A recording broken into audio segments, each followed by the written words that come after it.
I know that maybe some of you are here to gather resources for other people, but you're also here and you're going to receive something because your Father is more interested in you than He is on what He can do through you. People understand you persevere and you push through and you don't give up. Sometimes it's longer than an instant fix. You just need fathers to step up and lead and be present in their families with their kids, and I think that's really going to help with the resilience factor. I think a lot of times we as human beings try to avoid suffering, but in fact Scripture tells us that we should rejoice in that suffering because it produces perseverance, character, and hope.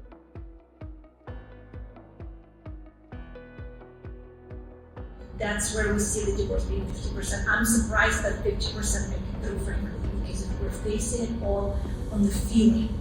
And with faith, especially the Christian faith, tells us stick through it. It's going to be tough, and the feelings are going to go up and down, and you made a commitment. You made a commitment in front of God. We all have a powerful testimony, and people deserve to hear the truth so that they know, people kind of, oh, everything's great, my life is perfect, they think you have it all together. That's not reality.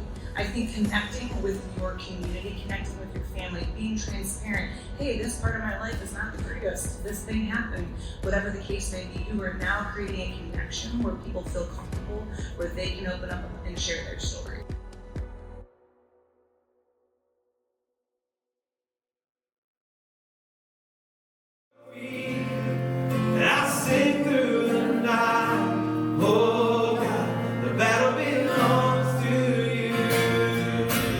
There are times that I jump and I'm still falling, and I'm sort of like, it would be really nice to have somebody pray for me right now. Yeah. And so I'm going to pray for us today, because this is about ministry right now. This isn't about just a conference and a keynote speech, because that was not a keynote speech, that was a life lesson. You're allowing me to go through these difficulties and these trials in life. And so I have something to learn, something to be grateful for, and to know you're worthy, you're loved, and you're purpose. I'm closing God. Thank you.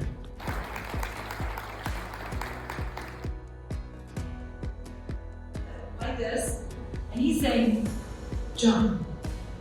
And I'm saying, I don't have a parachute, and that's terrifying. And he's saying, I'll be the parachute. Jump. Do you trust me? And as I was telling my friend, I've done it. I've shown him I will. I've done it multiple times. Why is he still asking me to do it again and again? Because these things he's asking me are terrifying. And they are big. And she didn't have an answer. And the next day, I felt like God gave me the answer.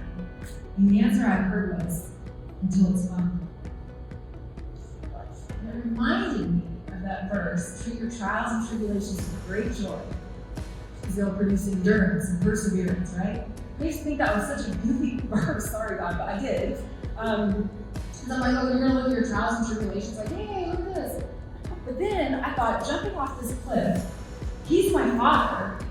When I'm comfortable jumping, because my dad's gonna catch me every time, and I don't know how he's gonna catch me, but I know for sure he's going to, it does become